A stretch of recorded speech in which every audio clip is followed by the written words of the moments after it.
Let me just start off by saying, I don't think that this is a bad movie. I just think it's overrated. And when I say overrated, I mean very overrated. People act like this was the best movie of the fucking decade, the one that came out in, the last one. And this movie came out in 2019, so when it came out, people were like, oh, this is the best movie of the decade. So they really fucking meant it, man. I watched this film and I was like, okay, not a bad movie by any means, but there are way too many flaws here. Way too many flaws to be ignored. This movie can be divided into three sections, right? Three acts, if you will. Actually, four sections and four acts, whatever the fuck. The first is when they convince the rich family to hire everybody from the lead family, and everybody in some way or the other gets into the house. The second scene is when they're just chilling. So the rich family is out on a camping trip, and these guys are just chilling. And the former housemate comes back and she's like, oh, I missed something, and that entire sequence. So that's just one scene, right? Not one scene as in like one take, but it's just one scene technically. It's all happening at that very moment. And then after that there is another one when the rain happens and the entire bit. And after that's the climax. Four sequences, that's what I mean, right? The first sequence was a bit over the top. If you're being honest, man, like it was a bit over the top. They addressed it by saying the woman from the rich family, she was very gullible. And that's just lazy writing, man. Like, why is she gullible? Because she's rich? That doesn't make any sense. So that was just lazy writing as far as I'm concerned, but that sets up the plot, Now the fucking poor family is working for the rich family. So that happens. Now, in case any dumb fucks still haven't realized, of course I'm gonna use spoilers here. So just deal with that. Okay. The second scene is good when they're chilling and the former housemate comes in and she reveals that there is a basement where her husband's living as well.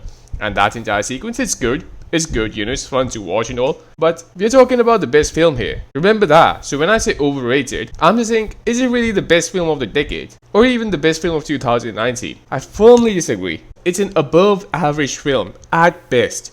And I'm gonna point out more flaws as we go, man. So we have a sequence where the rich family very conveniently says, oh, actually our trip got short and we're gonna come back now. So we're gonna be back in like 8 minutes. And then we have like a very classic thriller type sequence where they need to sort everything out because they have created a lot of chaos, right? So they need to sort everything out before the family comes in, and they do it like right at the very end. The very last second they do it.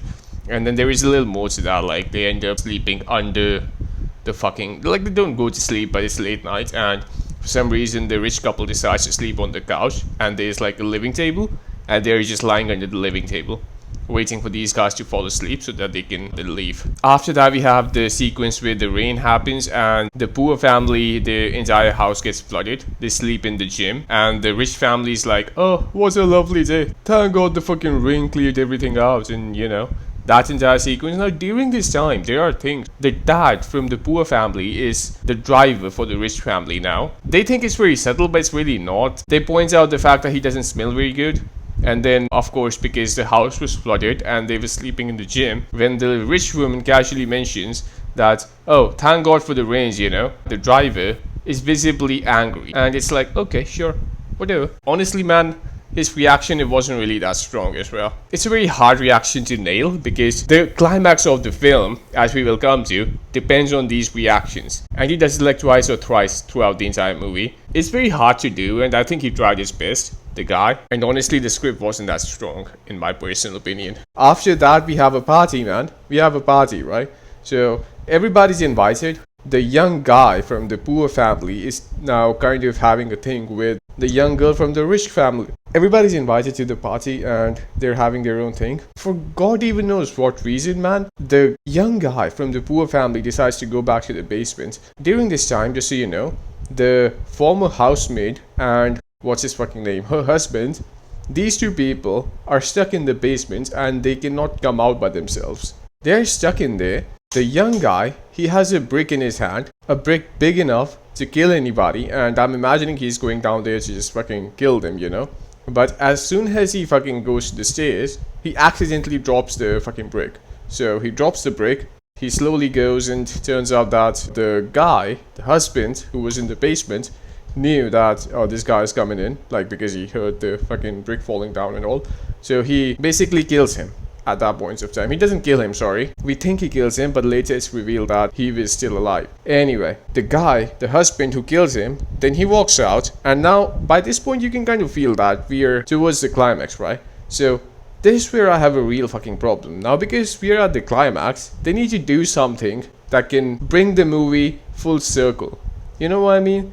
And it's very hard to do that with a concept like this. If you have seen movies in your life, you kind of know that there will be a point in this film where the rich family will find out that the poor family is basically scamming them, and they lied a lot to do what they have done and all that. So you know, like if you have seen more than one movie in your life, I think you would know that this is gonna happen at some point.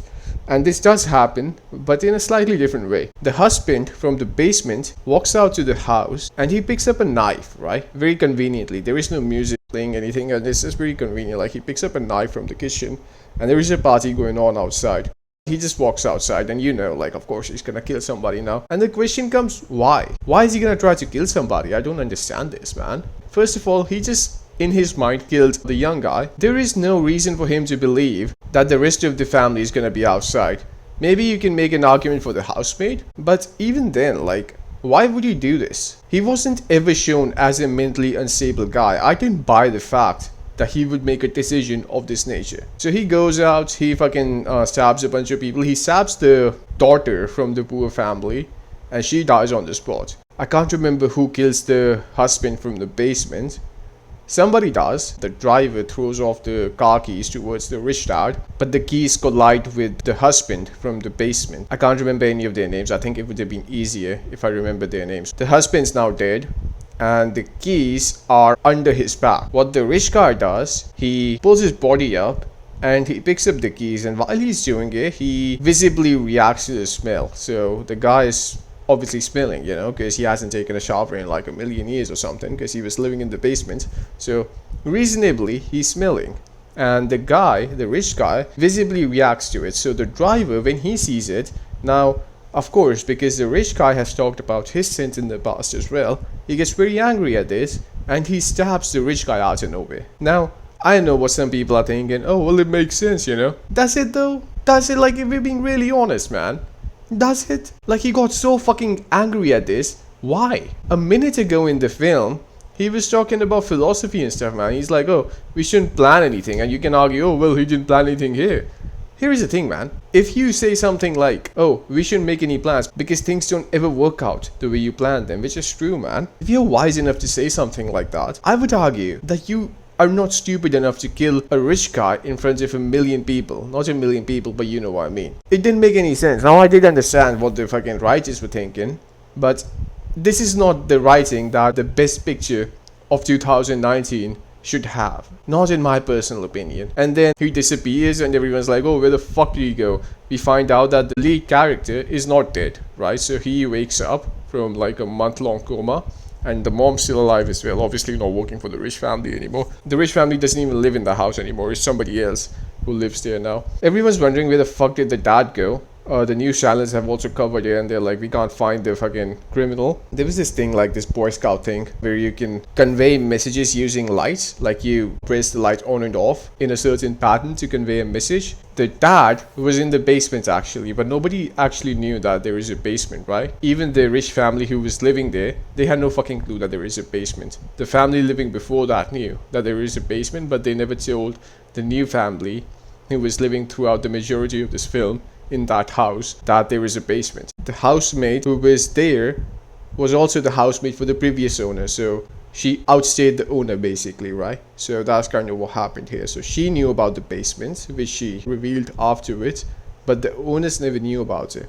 And that's why the fucking husbands was living in the basement conveniently, because nobody fucking knew that there was a basement to begin with, and it was behind a bookshelf, so nobody fucking knew. Anyway, we find out, and there is a Boy Scout message because the young guy, he's basically stalking the house from a telescope from a distance, and he notices the lights, so he realized that this is a Boy Scout message, and for some reason, very conveniently, he decides to, you know, trace it down. And he's like, okay, he figures out that it's his dad who's like, oh, I'm living here right now. For some reason, he has figured out a way to actually go out to the basement whenever he feels like it, because he needs to get food, right?